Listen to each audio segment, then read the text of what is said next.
5 na versão a mensagem diz assim: eu sou a videira, vocês são os ramos. Quando vocês estiverem unidos a mim e eu a vocês, num relacionamento íntimo e orgânico, não imaginam a colheita que terão. Separados, vocês não podem produzir. Qualquer um que se separa de mim é um ramo morto, que é apanhado e jogado na fogueira. Mas se vocês estão em mim e as minhas palavras estão em vocês, estejam certos que as suas petições serão atendidas. É dessa maneira que o meu Pai demonstra quem Ele é. 2 pontos. Quando vocês produzem frutos, quando demonstram maturidade como meus discípulos. Alguém pode dizer glória a Deus por isso? Mateus 5,14 diz: vocês são a luz do mundo, não se pode esconder uma cidade construída sobre um monte. E também ninguém acende uma candeia e a coloca debaixo de uma vasilha. Pelo contrário, coloca no lugar apropriado e assim ilumina todos que estão na casa. Assim brilha a luz de vocês diante dos homens, para que vejam as suas boas obras e glorifiquem ao Pai de vocês que está nos céus. Alguém pode dizer glória a Deus por isso? Salmos 2,8: pede-me e eu te darei as nações por herança e os confins da terra como a tua propriedade. Alguém está feliz com Jesus ainda? Diga amém. Deixa eu compartilhar algo com vocês. Acho que eu nunca falei sobre isso. Se eu falei, eu devo ter falado em um momento. Mas eu lembro que estou casado há 15 anos. Eu lembro que há uns 13 anos atrás, eu e a gente liderava jovens numa cidade chamada Cabo Frio, no interior do Rio de Janeiro. E a gente gostava de ir com jovens para um monte de oração que tinha lá. E eu lembro de muitas experiências que eu tive com Deus nesse monte. Mas um dia em especial me marcou. Eu lembro que eu estava em prantos, eu estava completamente rendido. E quando eu abri os olhos, eu vi aquela cidade toda iluminada. E eu pedi algo para Deus. Eu só não sabia o tamanho do que eu estava pedindo. Eu falei: Deus, me dá essa geração por herança.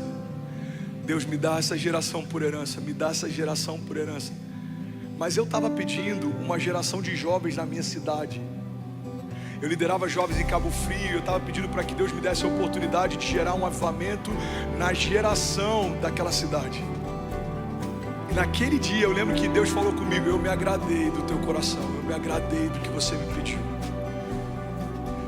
Eu lembro que 3 meses que a gente tinha se mudado para Orlando, era a época do Descende. Eu e a Kezinha, a gente passava muitos perrengues ainda, se adaptando. Quem está aqui no início sabe como que é. Samuca tinha mandado nos grupos perguntando se alguém tinha algum móvel para doar. Todos os nossos móveis foram doados. A gente começou a escolher móvel para casa depois de uns 2 anos morando aqui. Eu lembro que eu comprei um Jeep Liberty que tinha quase 200 mil milhas, e eu alugava para um pintor mexicano. Toda sexta-feira eu ia na IKEA, recebia $150 de aluguel, e aquilo ajudava a compor a renda. Então, durante o Descende, os meus amigos vieram para cá e alugaram carros esportivos, ficaram em bons hotéis, e eles vieram para o Descende. Durante o Descende eu estava aqui alugando carro para pintor, tentando compor renda e liderando os jovens. Mas naquela semana do Descende, a gente teve na nossa igreja um evento chamado Flame Week. Quantos lembram do Flame Week? Eu lembro que eu estava sentado e eu peguei um cara aleatório no palco. Eu falei: Pai, eu nunca faço isso, mas hoje eu preciso de uma direção clara. Eu queria que você usasse aquela pessoa para falar comigo. Se aquela pessoa falar algo para mim, eu sei que é o Senhor quem está falando.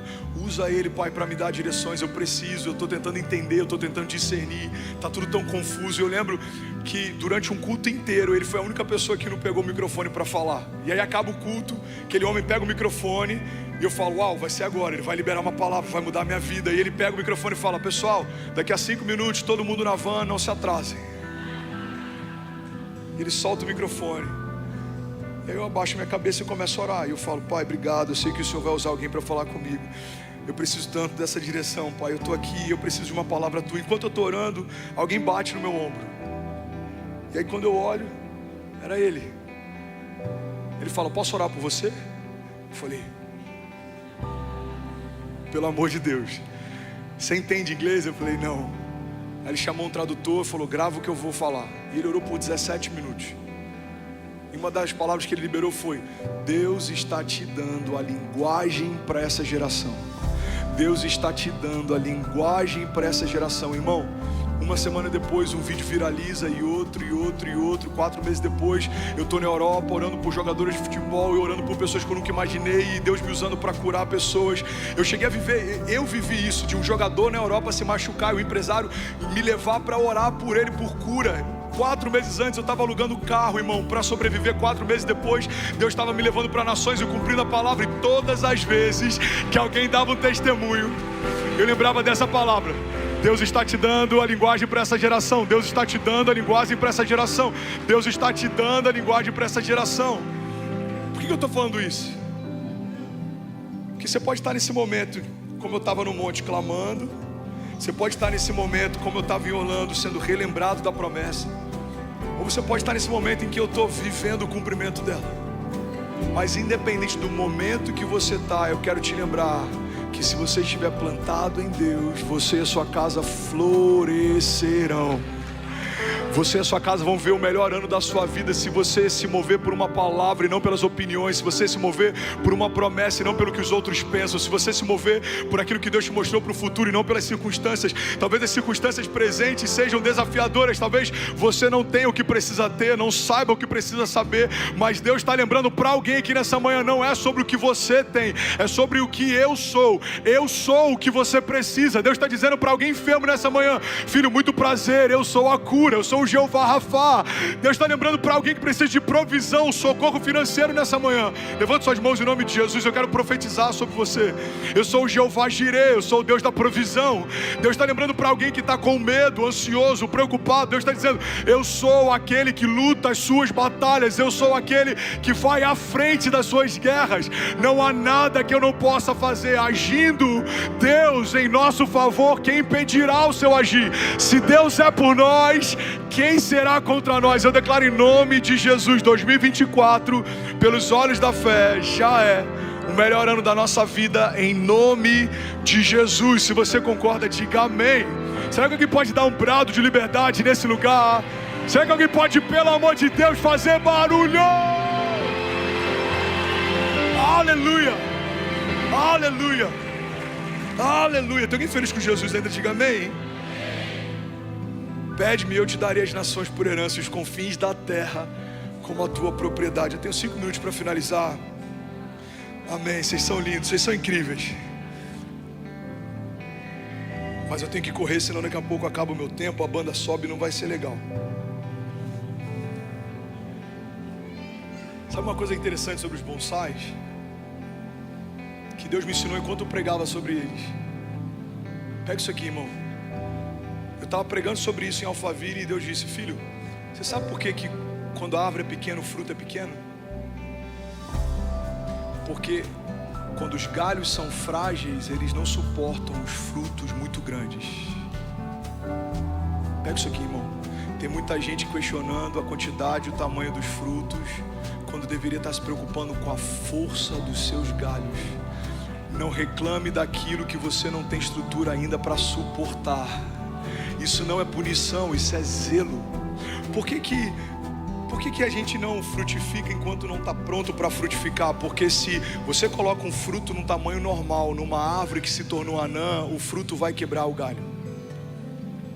O fruto vai romper a estrutura, o fruto vai trazer morte ao invés de vida. Irmão, por que Deus não nos dá tudo aquilo que a gente quer no momento em que a gente quer? Porque Ele está zelando por você. Não é punição, é zelo. Guarda isso aqui em nome de Jesus. Se Deus tivesse me confiado aquilo que me confiou no tempo presente, há 10 anos atrás, eu teria me perdido ou deslumbrado. Se Deus estivesse me confiando aquilo que Ele vai me confiar nos próximos 10 anos, no tempo presente, talvez eu não saberia lidar com tudo que Ele vai me confiar. Então é por isso que Deus, Ele sempre vai gerar em você uma frutificação proporcional às suas raízes e aos seus galhos. Alguém está comigo aqui? Diga amém. Sabe qual é o problema? É que os frutos podem se tornar um peso para quem não tem estrutura. Fala para quem está do seu lado: os frutos podem se tornar um peso para quem não tem estrutura. Me dá um exemplo, pastor. Já viu aquele cara que sonhava em ter uma família e hoje ele vive reclamando dos desafios que é ter uma família? Cara, não aguento mais a minha esposa. Cara, não aguento mais, eu chego em casa, meus filhos choram, não consigo dormir, meu filho chora toda noite, ele acorda de madrugada, eu tenho que trocar fralda, eu tenho que dar mamadeira. Cara, eu não aguento mais, os funcionários, toda hora é um problema, é um problema trabalhista, é um problema de algum funcionário me deixando, eu tenho que recomeçar. Eu ensinei a profissão para ele, ele montou um próprio negócio e agora ele saiu e montou a própria empresa. Irmão, não reclame daquilo que um dia chorando você pediu para ter. Só tem problemas na empresa quem é empresário. Só tem problema com os filhos quem é pai. Alguém comigo aqui? Só tem desafios para lidar com a imigração na América quem entrou na América. Só tem problemas para gerenciar o desafio que é uma igreja quem lidera uma igreja. Você consegue imaginar? Lá em Alphaville a gente tem 15 mil pessoas por semana. Somos quase 70 funcionários só no nosso staff, no núcleo principal. Batizamos 14 mil pessoas no último batismo, ficamos quase 3 horas na água. Agora eu posso reclamar que o batismo está demorando demais, ou eu posso me constranger e lembrar que em algum momento eu chorei pedindo para viver algo parecido com isso, mas eu nunca imaginei que eu viveria algo perto disso. Irmão, só tem um problema de ficar 3 horas nas águas batizando quem batiza mais de 1.800 pessoas numa tarde. Alguém comigo aqui? Então guarda isso. Os frutos se tornam um peso para quem não tem estrutura. Você pediu para uma família, lidere ela. Você pediu para uma empresa, governe ela. Você pediu pelo chamado, seja fiel a ele. Você pediu para vir para uma outra nação, enfrente de cabeça erguida os desafios de ser estrangeiro numa terra estranha. Você já pensou se a gente perdesse tudo que a gente reclama? Já imaginou se um dia Deus removesse da nossa história tudo que a gente reclama? Você fala, não aguento mais a minha mulher. Viúvo. Cara, eu não aguento mais esse trabalho. Demitido.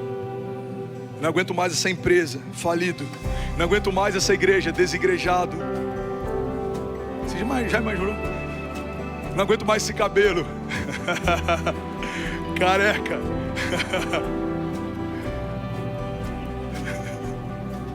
Foi mal o capacete, perdão. Nada pessoal.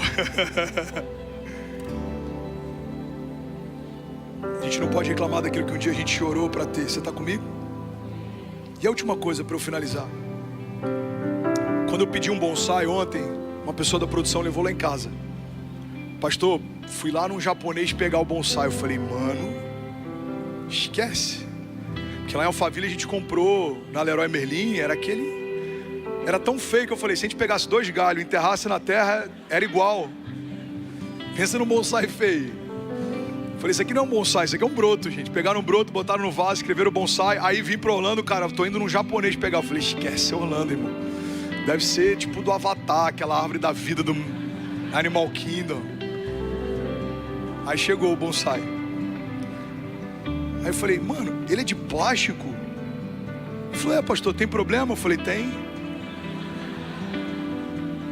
Qual que é o problema, pastor? Ninguém vai ver de longe. Eu falei, mas árvores de plástico não frutificam. Aí Deus falou comigo, entrou na mensagem ontem de madrugada, a última chave. Tudo que é artificial é estéril. Pega isso aqui, irmão. Tudo que é artificial é estéril. Então, não se preocupe em parecer ser. Porque Deus não unge quem você finge ser. Deus unge quem você é. Você está comigo? Recebe isso aqui em nome de Jesus. Deus não unge personagens. Deus unge pessoas. Você nunca vai ver um Mickey ungido. Por quê? Porque é um personagem. Não existe, é fictício, é artificial. Mas você e a sua casa podem caminhar debaixo de uma unção de Deus. Você nunca vai ver alguém que é fake fluindo na unção. Por quê? Porque Deus não capacita algo que não foi gerado nele. Você nunca vai ver um ministério fake frutificando. Você nunca vai ver um ministro fake frutificando. Você nunca vai ver uma pessoa fake frutificando. Por quê? Porque tudo que é artificial é estéril. Mas aquilo que está plantado em Deus, diz a palavra de Deus, florescerá. Você recebe isso? Então fica de pé no teu lugar, eu quero profetizar sobre você. Levante suas mãos, feche teus olhos. Você que é batizado com o Espírito Santo, abre a sua boca, libera o seu som. Seja livre em nome de Jesus, seja livre, seja livre, seja livre. Feche teus olhos, eu quero profetizar a palavra sobre você. Jeremias 17:7 diz assim: bendito o homem que confia no Senhor e cuja confiança é o Senhor, porque será como a árvore plantada junto às águas, que estende as suas raízes para o ribeiro e não receia quando vem o calor, mas a sua folha permanece verde, e no ano da sequidão não se fadiga, nem deixa de dar fruto. Salmo 125:1 diz: os que confiam no Senhor são como os montes de Sião, que não se pode abalar, mas permanece para sempre. Como os montes que cercam Jerusalém, assim o Senhor protege o seu povo, desde agora e para sempre.